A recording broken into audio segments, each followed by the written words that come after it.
हमारा कि दिल में हमारे दर्द है तुम्हारा और सुनते तो जाओ इस सा हमारा।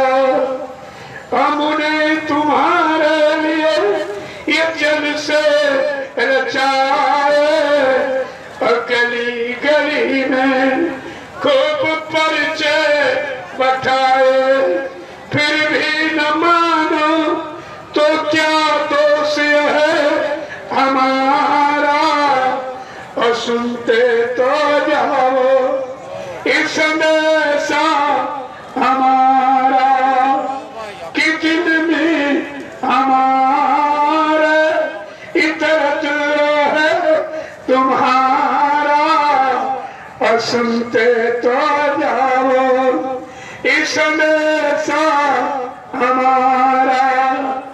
ये जो कुछ कहा है वो आई है आगे, जो कुछ कहूँगा वो आएगी आगे। इलासों पर लाशों का होगा नजारा और सुनते तो जाओ इस संदेशा हमारा। जो कुछ कहूँगा दोहराना पड़ेगा, इस झंडे के नीचे सबको आना पड़ेगा। ओ के लाचार सब इनाम लोगे हमारा और सुनते तो जाओ इस संदेशा हमारा। प्रेमी वैसी हमदर्दी का बखान बयान इस मृत्यु मंडल में किसी ने नहीं किया। ये आवाज पानी सुनकर तुम्हारी समझ में कुछ नहीं आया। भगवान शंकर ने कहा मेरा तांडव करने का समय आ गया, मैं तांडव नृत्य करूंगा, विनाश लीला करूंगा। बाबा जी ने कहा नहीं नहीं, थोड़ा सा हमें मौका दे दीजिए। तो बाबा जी ने क्या किया, 25 फरवरी सन 1979 को काशी के दशाश्वमेध घाट रेती में साकेत महायज्ञ करके भगवान शंकर को खुश कर लिया। जब भगवान शंकर खुश हो गए, उन्होंने कहा काशी विश्व की धुरी है, विश्व की धुरी पर खड़े होकर आप ऐलान कर दीजिए कि कलयुग में कलयुग जाएगा और कलयुग में सतयुग आएगा। भगवान शंकर ने भी कहा मैं भी अब मंदिरों में नहीं रहूंगा, ये सब मुर्गा भी अंडा खा के शराब पी के ये पूजा करने आते हैं और दिन भर झूठ छल कपट बेईमानी धोखाधड़ी करके पैसा पैदा करके पेड़े बता से खरीद के चढ़ाने आते हैं। लिहाजा मैं मंदिरों में नहीं रहूंगा, मैं भी जो कमरा गुफा पहाड़ों में जो गुप्त महात्मा माला फिरा रहे मैं उसे कहूंगा ये धर्म चला गया, सब धर्म चला गया है, ये माला घुमाने का समय नहीं रहा। सब लोग निकलो बाबा जय गुरुदेव जी महाराज की सतयुग लाने में सहयोग करो और कहा इन बच्चों से कह दो गांव गांव प्रचार करते कलयुग जाने का सतयुग आने का ये प्रचार भगवान शंकर के आदेश करेगा। तुम इसे हंसी मजाक समझते हो? बाबा जी ने उसी काशी के विश्व धुरी पर खड़े होकर एक भविष्यवाणी की थी। 25 फरवरी सन 1979 को कोई पुराना प्रेमी 1979 का अगर नामदानी होगा शायद थोड़ा थोड़ा वो समझ सकेगा बाबा जी ने क्या भविष्यवाणी की थी कि जागो जागो दुनिया वालों इस सतयुग आने वाला है, डम डम डम डम महादेव का और डमरू बजने वाला है। महाशक्तियां दुनिया भर की ये मिट्टी में मिल जाएगी और क्रूर धर्मी इन मानव की तब अकल ठिकाने आएगी। ऐसा भीषण बम भोले का ये तांडव होने वाला है। जागो जागो ये दुनिया वाला और सतयुग आने वाला है। मानव की क्या पेश चलेगी, अंबर तक फट जाएगा। कब भविष्यवाणी की बाबा जी ने 25 फरवरी 1989 को उनकी भविष्यवाणी को केदारनाथ ने पूर्ण प्रमाणित करके सिद्ध किया। 2012 में बाबा जी ने कहा था बादल फटेगा, उस भूमि का नजारा क्या होगा, लाशें सड़े पड़ेगी, उठाने वाले मिले न यार, जमाना बदलेगा। मानव की क्या पेश चलेगी, अंबर तक फट जाएगा और उस धरती का ये सारा आंगन लाशों से पट जाएगा। मांसाहारी शराबियों की तब अकल ठिकाने आएगी और ऐसा भीषण बम भोले का और तांडव होने वाला है। जागो जागो दुनिया वालों, सतयुग आने वाला है। जय गुरुदेव,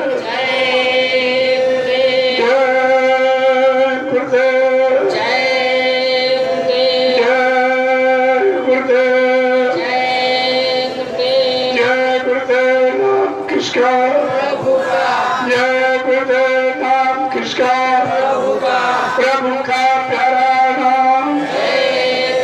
जरा देर से बोलो, दिन बोलो,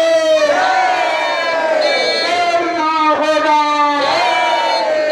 अभी से बोलो कि दर्द हरेंगे, सब कष्ट हरेंगे, कि शांति मिलेंगे।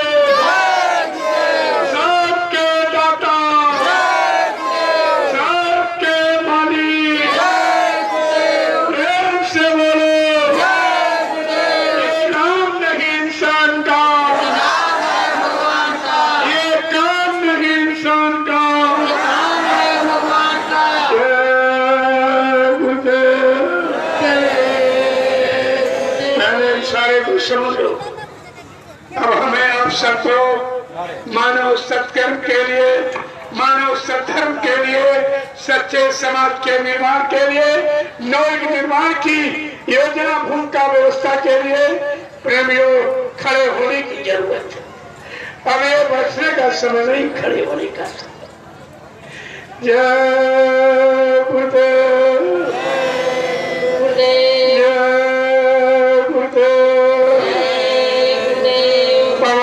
तीन साकेत महल की, पहला अयोध्या का, दूसरा साबरमती अहमदाबाद, तीसरा काशी व भोले नगरी का, और कहा बच्चा अभी चौथा यज्ञ बाकी है जो सतयुग आगमन का होगा। उस चौथे यज्ञ का प्रचार मैं 10 महीने पहले करवाऊंगा। तुम धन सेवा समय बचा के रखना, मैं किसी समय आह्वान कर सकता हूँ। वो चौथा यज्ञ किसी पुरानी धार्मिक बड़ी नदी के किनारे नहीं होगा, बड़े धार्मिक शहर नगरी में नहीं होगा, बड़े शहर कस्बों में नहीं होगा। एक बियाबान जंगल में छोटी सी नदी होगी, उसमें 10 करोड़ प्रेमी इकट्ठा होगा। चेला कितने 45 करोड़। बाबा जी ने पहले डिक्लेयर किया जब चौथे का समय आएगा उस समय 10 करोड़ प्रेमी ही उस मैदान में इकट्ठे होंगे।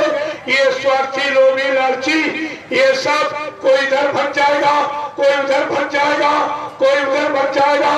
चौथे यज्ञ में 10 करोड़ प्रेमी इकट्ठा होंगे। मैं चौथे यज्ञ में सतयुग आने की तारीख की घोषणा करूंगा। यह सब पहले पहले आपको बताया, पर तुम्हारे पास गुरु का कोई वचन नहीं है प्रेमियों, इसीलिए आप वही करो। दूसरी बात, जो लोग जो प्रेमी कह रहे बाबा जी चले गए और साकार का प्रचार भी कर रहे, उन प्रेमियों को प्रचार नहीं करना चाहिए।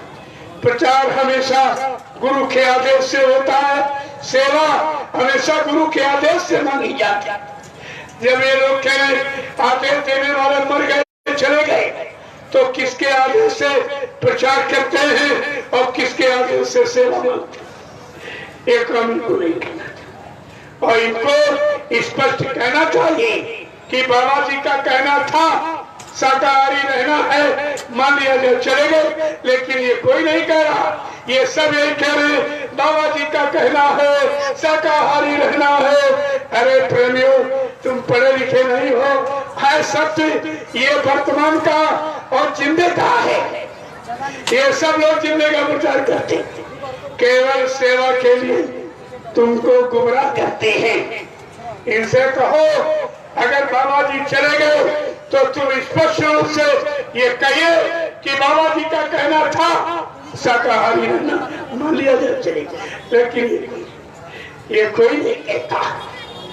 अगर हमसे पूछो तो पुतला भी इनके हाथ नहीं लगा। पुतला चलना भी महापुरुष का अपमान होता है। प्रेमियों, राजनीति क्षेत्र में जब किसी का अपमान करना चाहते हो तो आप मुर्दाबाद के नारे लगाते हो, और बड़ा अपमान करना चाहते हो किसी चौराहे पर उसके नाम का पुतला जला देते हो। तुमने तो गुरु का दोनों तरफ से अपमान, मुर्दा भी कह रहे हो और पुतला भी जलाया है, तुम्हें माफी कैसे मिलेगी? लेकिन पुतला जलना भी महापुरुष का अपमान होगा, इसलिए कुदरत को मंजूर नहीं हुआ। जब पुतला जलाने का समय आया, आप लोग बक्सा में थे, देखा होगा कि कुदरत ने एक काली आंधी जला दी। उस आंधी में तुम्हारी सबकी आंखें बंद हो गई और आंधी पुतले को भी उड़ा के ले गई। अरे पुतला भी उनके हाथ नहीं लगा। और बात तो आप छोड़ दीजिए, समय आने पर ये सब आपको दिखाया जाएगा।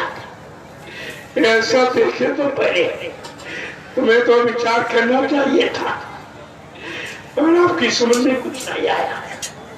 जो इन्होंने बोला, जब उस रात का टेस्ट कराया गया, टेस्ट हुआ, तो डॉक्टर ने कहा ये लकड़ी की राख है, ये मनुष्य शरीर की राख नहीं है। इन लोगों ने तुरंत फिर डॉक्टर को 5-6 लाख रुपए देकर उसको भी बोल दिया, अरे तुम्हारी सेवाएं ये सब घूस रिश्वत में जा रही और गुरु को मुर्दा कहलाने में, गुरु को झूठा कहलाने में, दगेबाज वादा खिलाफी कहलाने में ही तुम्हारी सेवा ये सब खर्च कर। जो अपनी सुरक्षा के लिए जो ये पुलिस व्यवस्था रखते हैं, उस पुलिस को अंडा मुर्गा और शराब पिलाने में ये सब तुम्हारी सेवा जा रही है, और तुम उन्हीं के सहयोगी बने हुए।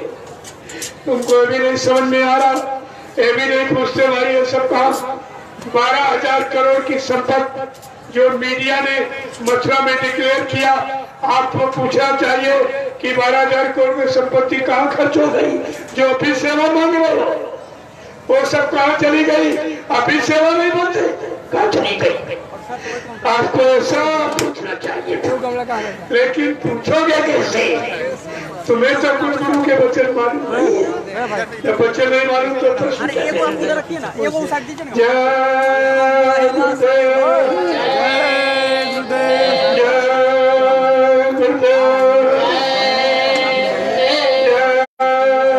गुरुदेव, जय गुरुदेव। नाम किसका? जय गुरुदेव। नाम किसका? जय गुरुदेव। नाम किसका? प्रभु का प्यारा नाम। सतयुग कौन लाएंगे? विश्व में शांति कौन लाएंगे? जन जन में प्रेम कौन लाएंगे? स्वामी जी का कहना है क्या खाने से हुए खराब,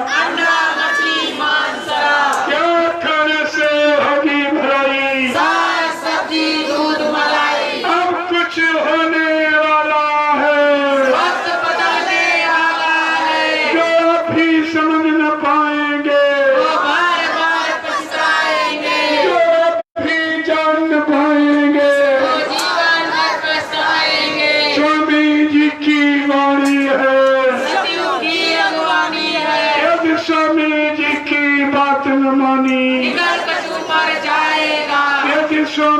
जी की बात न मानी निकल कछु मर जाएगा। जय गुरुदेव। प्रेमियों, ये 3 दिवसीय आध्यात्मिक सत्संग समारोह जन जागरण कलयुग जाना सब जगह। इस अभियान का आज ये पहला दिन है। आज तो मैंने आपके सिर पर जो गुरु के वचनों का शंका का भूत चढ़ गया था, गुरु के प्रति, गुरु के वचन वादों के प्रति, आज तो मैंने शंका का भूत उतारा और कल से मैं सत्संग प्रारंभ करूंगा। सत्संग कल से प्रारंभ। जब आप सत्संग सुनोगे तुम्हारे दिल के पर्दे हिल जाएंगे, कानों के पर्दे खुल जाएंगे। आपने ऐसा कहीं सुना ही नहीं होगा। अगर कभी अवसर मिला होगा सुनने का तो मथुरा दरबार में मिला और कहीं। और ये न कोई सुनाएगा, न किसी को मालूम है, न किसी को अधिकार है। इसलिए आज का सत्संग अपने अपने मोबाइल पे लोड कर लो और घर बैठे सब प्रेमियों को सुना दो और कल का सत्संग के लिए उनको निमंत्रण दे दो कि कल से सारा सत्संग प्रारंभ होने जा रहा। आप लोग आगे सुनो। जब आप मोबाइल से उनको सुनाओगे, जैसे आवाज सुनेंगे सब भागते चले आएंगे, सबकी शंका संदेह पूर्ण ब्रह्म खत्म हो जाएगा। और जब कल का सत्संग सुनेंगे एकदम बात सामने मर हो जाएगा, कुछ नहीं बचेगा। इसलिए आज का सत्संग अपने अपने मोबाइल पर लोड करो, प्रेमियों को सुना दो। जो प्रेमी तुम्हारे सुनाने से आ जाएगा, सच्चे रास्ते पर खड़ा हो जाएगा, उसकी शंका संदेह पूर्ण ब्रह्म चली जाएगी। अगर वह एक आत्मा तुम्हारे सुनाने से अगर जा गई तो प्रेमियों 1 लाख यज्ञों के समान फल मिलेगा। इतना बड़ा लाभ एक जीवात्मा के शंका संदेह पूर्ण को दूर करने की होती है। घर बैठे आप लाभ कमा सकते हो, आपके लिए अच्छा है। जय गुरुदेव। जय गुरुदेव। आज के कार्यक्रम को आज मैं एक से विराम दिया। कोई भूल चूक त्रुटि गलती हो गई, आप लोग छोटा समझकर हमें हमेशा क्षमा करते रहेंगे। अवसर मिलता रहेगा, आप सबके दर्शन करता रहूंगा।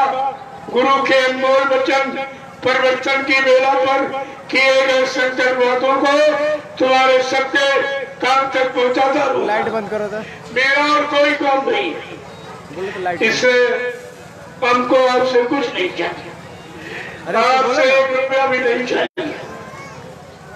हमारे गुरु ने हमको भिखारी बनाया ही नहीं, नाम दिया।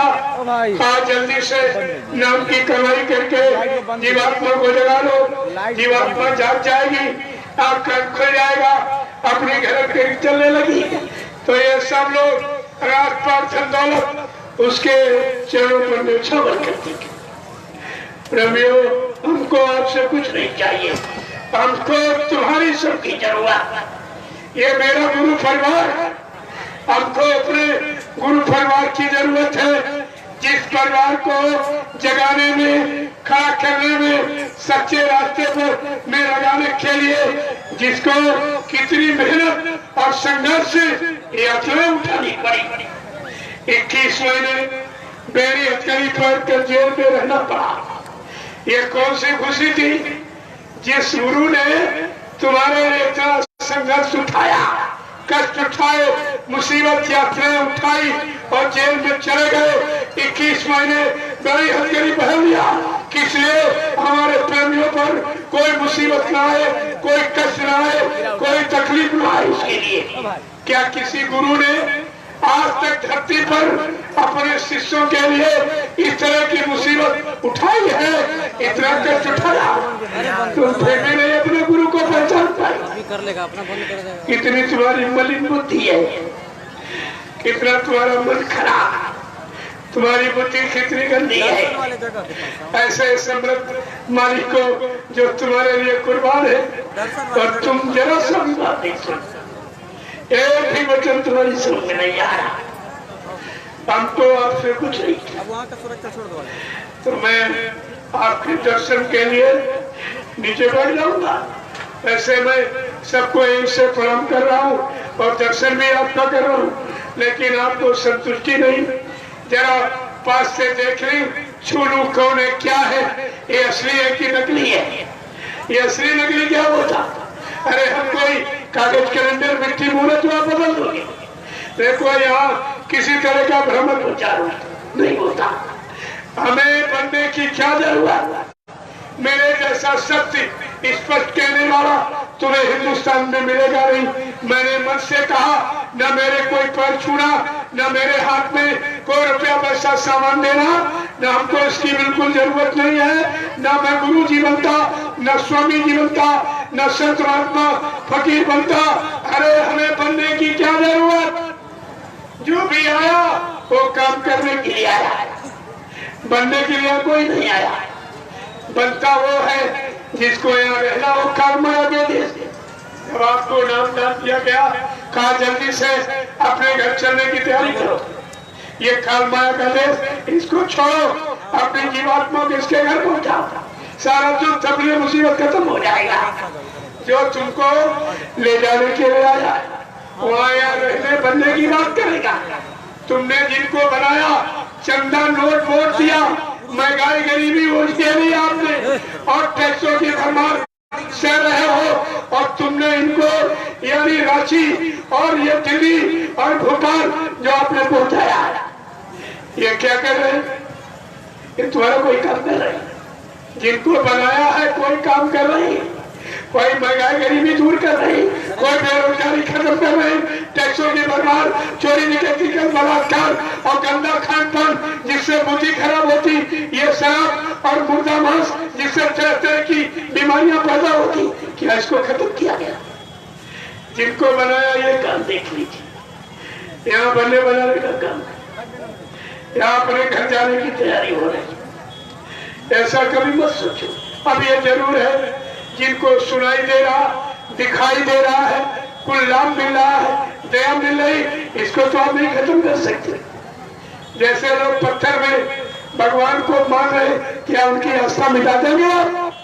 कागज कैलेंडर में देवी देवता समझकर आरती पूजा करते, क्या इसको मिटा दोगे आप? तुम्हारे बस की बात है? अरे आस्था न जबरदस्ती बनाई जाती है और बन जाती, उसको मिटाया नहीं जाता। अब ये जरूर है तुम्हारी आस्था जड़ की तरफ चलने की कि चेतन की तरफ चलने की। जब जड़ की तरफ बनाओगे तो जड़ में फंस जाओगे, और चेतन की तरफ तो निकल कर अपने घर पहुंच जाओगे। आपको ये विचार करना चाहिए। ये आस्थावान देश, यहाँ लोग पत्थर के पैर छूते, कागज कैलेंडर के पैर छूते, पेड़ों के पैर छूते, गाय पशु उसके भी पैर छूते। ये आस्थावान देश है। यहाँ छोटा बड़े के पैर छूता है, बड़े छोटे को आशीर्वाद देता। ये है मर्यादा हिंदुस्तान की। ये पूजापा मान सम्मान नहीं, मर्यादा और शिष्टता सभ्यता है। अगर परिवार समाज में आपने इस मर्यादा को कायम रखा होता कि छोटा बड़े का सम्मान करता और बड़े छोटों से प्यार करता, तो आज आपका पारिवारिक जीवन, सामाजिक जीवन, व्यवहारिक जीवन ये कष्ट में नहीं होता। सब लोग सच्ची सुख शांति में बंधे होते, सबके अंदर प्रेम दिया, मोहब्बत सेवा दिया, सदाचार परमात्मा की यादगार, सबके मानव मन मस्तिष्क में माँ बहन बेटी की परख पहचान होती। रवि आपने कुछ किया ही नहीं, सब भुला दिया। बनाई व्यवस्था ऋषि मुनियों की, वो भी आपने खत्म कर दी। तो परिवारों में और देश समाज में चारों तरफ मारकाट, हिंसा, चोरी, कत्लेआम, व्यभिचार, दुर्घटना और सुसाइड, इसके सिवा कोई खबर आ नहीं है। विचार आपको करना चाहिए। जय गुरुदेव, जय गुरुदेव, जय गुरुदेव, जय गुरुदेव। नाम किसका? जय गुरुदेव। नाम किसका? जय गुरुदेव। नाम किसका?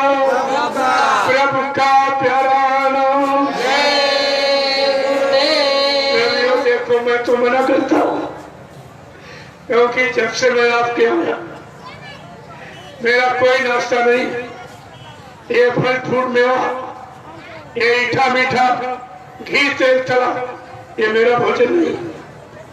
एक सूखी रोटी 24 घंटे में। अब आप सोच लीजिए, अब आपकी श्रद्धा रखने के लिए एक आध पीस भले ले, मैं आप कहोगे मेरा लेते, मेरे लिए कभी ये खरीद के मत ले, मेरा भोजन नहीं है।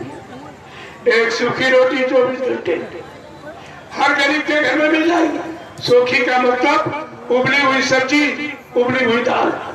मेरा भोजन गरीब से गरीब आदमी नहीं। प्रेमी जब एक ही रोटी खा हर गरीब के घर में मिल जाएगी, मैं तुम्हारा रुपया पैसा धन सामान लेके क्या करूंगा? न मेरे कोई बीवी बच्चा है जिसके लिए झूठ बोलूंगा या संचय करूंगा, न मेरा कोई बैंक बैलेंस खाता है, एकदम पूरी किताब। हमको आपसे कुछ नहीं चाहिए, हमको तुम्हारी सबकी जरूरत है। तुम जितने लोग खड़े हो हमको सबकी जरूरत है। अब ये प्रेमी मानते नहीं, कहते नहीं हमारा 1 रुपया 2 रुपया 10 20 50 रुपया ले लो और इसी समय के सत्य प्रचार में लगा देना। ये कहते मेरे पास समय नहीं, गृहस्थी परिवार छोड़ के आपके साथ कैसे चलो, या खेती दुकान दफ्तर बिजली व्यापार मजदूरी बंद करके आपके साथ कैसे चलो। मैंने कहा अगर तुम्हारी ऐसी कोई श्रद्धा, सेवा नहीं श्रद्धा, मेरे पास आपकी दी हुई गाड़ी, ये गाड़ी भी आपकी, मैं पैदल चलने वाला, साइकिल से प्रचार करने वाला। लोगों ने कहा नहीं, हिंदुस्तान बहुत बड़ा है, तमाम स्वार्थी लोभी लालचियों ने गुरु परिवार में ये विघटन पैदा कर दिया। आप जितनी जल्दी हो सके गुरु परिवार में गुरु के बच्चों तक को सबके काम तक पहुंचा दीजिए। मैं आपके आगे उसका पालन कर रहा हूँ। इसी गाड़ी में तेल डालकर हवन कर दूंगा, सारे हिंदुस्तान में हवन करके गुरु की हकीकत का पर्दाफाश कर दूंगा। ये काम आपका हो जाएगा और हो रहा है। थोड़ा बहुत बचा भी हो जा रहा है भी, ये सब बाकी हमको आपसे चाहिए कुछ। और एक बहुत बड़ी मैं सेवा का राज खोलूंगा। यहाँ पे लोगों को 3-3 4-4 5-5 6-6 अंकों की सेवा दिया, वो कहाँ चली गई? मैं तो 1 नया पैसा किसी से नहीं मांगा, पहले भी नहीं अभी नहीं। मेरा एक काम नहीं है, 1 रुपये कोई सेवा नहीं, किसी तरह की न कोई सेवा है न यहाँ कोई पद है। यहाँ केवल सत्संग करो और भजन करो, ये आपके लिए जरूरी है। तो अब ये लोग मानते नहीं, कहा नहीं हमारा 1 रुपये 10 रुपए 20-50 ले लो। तो मैंने 1 2 10 20 50 जो आपने दिया उसी से पूरे हिंदुस्तान में मैंने प्रचार कर दिया और उसमें में तुम्हारा पैसा बच गया, क्योंकि मेरे पास खर्चे नहीं कुछ। एक कपड़े आप देते, रोटी एक खाता आप देते, गाड़ी आपने, मेरा कुछ ही नहीं। जब आपका है और आपके काम में लगा हूँ, जितनी जल्दी आपका काम हो जाए उसमें भी जो 1 2 10 20 रुपए बच गया, उसमें मैं पूरे हिंदुस्तान में जगह जगह आश्रमों का निर्माण करता, क्योंकि मेरे पास कोई खर्चा मैं क्या करूँगा। ये आश्रम आगे काम आएंगे।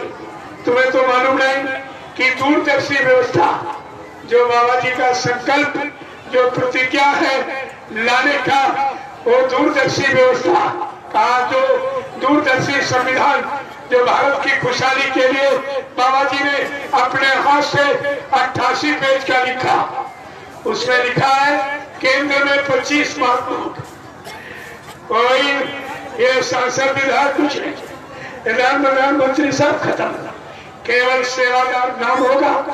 और केंद्र में 25 महात्मा, उसी तरह प्रांत और जिले तहसील ब्लॉक ग्राम पंचायतों में होंगे और ये आश्रम सब कार्यालय होंगे। यहीं से सचुगी व्यवस्था का संचालन किया जाएगा। ये उसके लिए कोई अब तक कब्जा किया तुम चिंता मत, अब तक कब्जा किसी का नहीं रहेगा। जब तक वो काम नहीं, बाबा जी ने क्या कहा, जब तक मेरी दूरदर्शी व्यवस्था नहीं आ रही तब तक मैंने सबको मौका दे दिया। आप अच्छा से अच्छा और बुरा से बुरा जो तुम्हारे अंदर करने को हो कर लो, दूरदर्शी आने पर तुम्हारा तमाशा खत्म हो जाएगा, ये सब खत्म हो जाएगा। और ये सब आश्रम अब कार्यालय अब जगह जगह सब भर जाएंगे।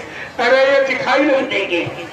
अभी इंक्वायरी होने वाली है, कार्रवाई बैठने वाली है, और थोड़ा सा वो 1919 का चुनाव देख रहा है, इसलिए थोड़ा रुका हुआ है। ये सब इंक्वायरी बैठ रही, सबसे पूछा जाएगा कहां से लाए हो, तुम्हारा कब्जा कैसा, तुमने क्या रुपए इसमें दिए, कितनी डलिया मिट्टी ढोई, कितनी डलिया मसाला तुमने पकड़ाया, ये सब पूछा जाएगा। इनको भागते रास्ते में तो नहीं आएगा, आपकी चक्कर में हो। ये सब कार्यालय होंगे, सचिव की व्यवस्था का संचालन होगा, एक एक महात्मा बैठाया जाएगा, उनके द्वारा सचिव की व्यवस्था का संचालन किया जाएगा। ऐसे सचिव इन यानी चोरों से, उठाईगिरों से, झूठ बोलने वाले, चल कपट, गुरु को मुर्दा कहने वाले, गुरु का अपमान करने वाले, इनके द्वारा सचिव आएगा। अरे अभी तो विचार कीजिए आप। जय गुरुदेव। कल का समय भी समय, कल का सत्संग में, क्योंकि आप दूर दराज से आते हैं, थोड़ा अगर जल्दी आ जाओ, मैं जल्दी शुरू कर दूं। मैं तो तुम्हारा इंतजार करता रहता, मैं तो तुम्हारे अनुसार अभी चल रहा हूँ। जिस दिन अपने अनुसार चलाओगे, इसमें बिल्ले ही दिखाई देंगे, सब भाग जाएंगे। ये और चोर, उठाएगी, स्वार्थी, लोभी, लालची और दगेबाज, ये यहाँ दिखाई नहीं देंगे, ये सब भाग जाएंगे। लेकिन अभी थोड़ा आपको मौका दिया जा रहा, अब सुधर जाओ, अब ठीक हो जाओ, अब सच्चे हो जाओ, ईमानदार बन जाओ, परमार्थी बन जाओ, तुम्हारा काम हो जाए, इसके लिए आपको मौका दिया जा रहा। नहीं मानोगे तो उसके लिए व्यवस्था है, वो तो 1 मिनट में आप मान जाओ, 1 मिनट भी बनाने नहीं लगेगा। व्यवस्था व्यवस्था है, उनका व्यवस्था है, कानून कानून होता है। जय गुरुदेव। अब आपके दर्शन के लिए मैं नीचे बैठ जाऊंगा। देखो इतने आदमियों से एक बार की मिलना मुश्किल है, और कुटी में इतनी जगह नहीं आपको वहां बुलाऊं, इसलिए व्यवस्था बना दी गई। जो प्रेमी सबसे पीछे इंतजार करके, ये तपस्या है। अरे कुछ तपस्या करना भी सीख लो, थोड़ा बहुत, थोड़ी बहुत तो तपस्या कर लो। जो सबसे पीछे आएगा उसको दया पाने का अधिकार बनेगा। उसने दर्शन का इंतजार किया, मर्यादा का पालन किया। कोई इधर घुस रहा, कोई उधर, इससे कुछ मिलने वाला नहीं। जैसे आए वैसे खाली चले जाओ। जब 3.5 घंटे 4 घंटे बैठकर आपने सत्संग सुना है, अभी 1.5 घंटे में सबसे मिल लूंगा। इसमें कौन सा, कुछ आज मिल लो, कुछ कल, कुछ परसों मिलेगा, अभी समय है, सबसे मिल के जाऊंगा। और तब तक आप झंडे की परिक्रमा करो। देखो तुम्हारे लाभ के लिए, शारीरिक लाभ, जो परेशानी, बीमारी, महामारी, लड़ाई झगड़े हैं, मतलब आप परेशान हैं, तुम्हारे परेशानियों को दूर करने के लिए वो झंडा गड़ा हुआ सामने, आप उसकी परिक्रमा कीजिए। ये है सतगुरु दयाल के जगाए जय गुरुदेव नाम की महिमा, गौरव गरिमा है, नाम की प्रतिष्ठा, मर्यादा है, और गुरु के जीवित होने का पक्का प्रमाण है झंडा। मैंने लोगों से कहा, पूछा कि भाई जिंदा काम करता कि मुर्दा? कहा नहीं, जिंदा काम करता। अगर हमने कहा अगर बाबा जी जीवित रही तो झंडे से काम कौन कराया? जो कह रहे बाबा जी चले गए, एक झंडा गाड़ कर एक प्रेतात्मा को बुला के दिखा दे, एक बीमारी दिखा दे दूर करके, तुम्हारा मान लिया जाएगा। नहीं, पछता के रो के आंसू गिरा कर आपको झंडे के नीचे आना पड़ेगा। ये झंडा सारे विश्व को बुला देगा। जब विश्व में तबाही मचने जा रही है, कुदरत अपना नंगानाथ करने जा रही विनाशकारी लीला, उसमें तो भाग्य सबको आना पड़ेगा। आप झंडे की परिक्रमा कीजिए सुबह शाम दोनों वक्त 21 बार, 51 बार, 101 बार। जब झंडे के पास जाओ तो ये संकल्प लो कि आज से मैं पूर्ण शाकाहारी रहूंगा। अंडे, शराब, मांस, मछली और बुद्धि नाशक नशा, शराब जिससे बुद्धि पागल हो जाती, तन मन खराब हो जाता है, ऐसा कोई गंदा खान पान मनुष्य को दिल में नहीं डालूंगा। तो ये झंडा तुम्हारी सब काम पूरे कर देगा, सारी बीमारी महामारी खत्म कर देगा। ये अजीबो गरीब खेल हो रहा हिंदुस्तान में, कई ये काम कोई नहीं करता। कितने झंडे लगे हिंदुस्तान में, मंदिर में, मस्जिद में, गुरुद्वारों पर, ये वो आठियों में, पार्टियों में। क्या कोई झंडा गाड़ कर इस तरह से तुम्हारी शारीरिक परेशानी, बीमारी, महामारी, कष्टों और तकलीफों को दूर कर सकता, या भूत प्रेतों को उतार सकता है? ये अनोखा काम देखिए, सारे हिंदुस्तान में तहलका मचा हुआ कि कैसा झंडा है। क्योंकि लोग तमाम पैसा बेचारे झाड़ फूक वाले ले गए, ओझा ले गए, लेकिन मैंने कहा अरे ओझा, ये बोझा तुम्हारे बस का नहीं है जो तुम उतार दोगे। ये तो संत महापुरुषों के जगाए नाम की दुआ और दया से ये बीमारी महामारी जाती है और भूत प्रेत चला जाता। जब उनकी दया मिलेगी तब आपका काम होगा। इसलिए आप झंडे की परिक्रमा, कुछ लोग परिक्रमा करो, कुछ खाने हो जाए फिर आ जाना, सबसे मिल लूंगा। आप देखिए, आपका दर्शन, आपके दर्शन के लिए काम में आ रही। जय गुरुदेव। इसलिए वो झंडा तुम्हारे शरीर की मदद के लिए और ये झंडा तुम्हारी जीवात्मा के उद्धार के लिए। अभी थोड़ी देर बाद घंटा संग बजेगा, एक छोटी सी प्रार्थना, 1 घंटे सुमरन ध्यान भजन यही पर कराया जाएगा।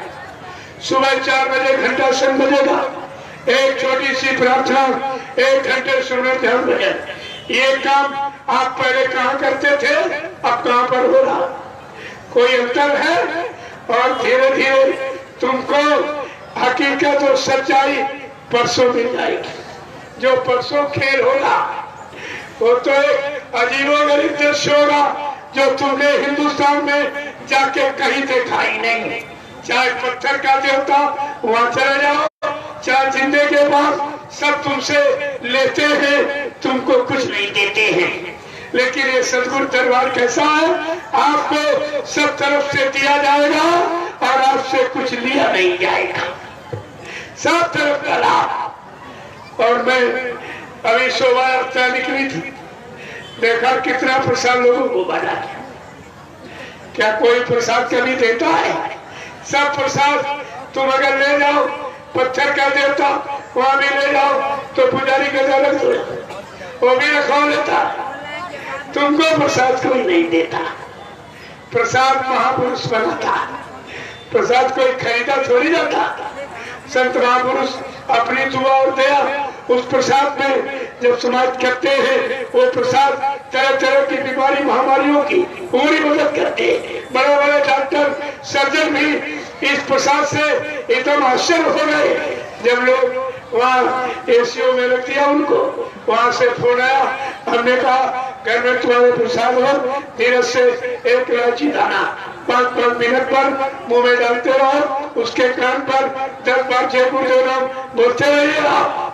और जब ऐसा किया गया, डॉक्टर ने कहा भाई ये अभी तो आध घंटे में खत्म हो जाएगा, इसमें कुछ नहीं है। डॉक्टर घर चला गया।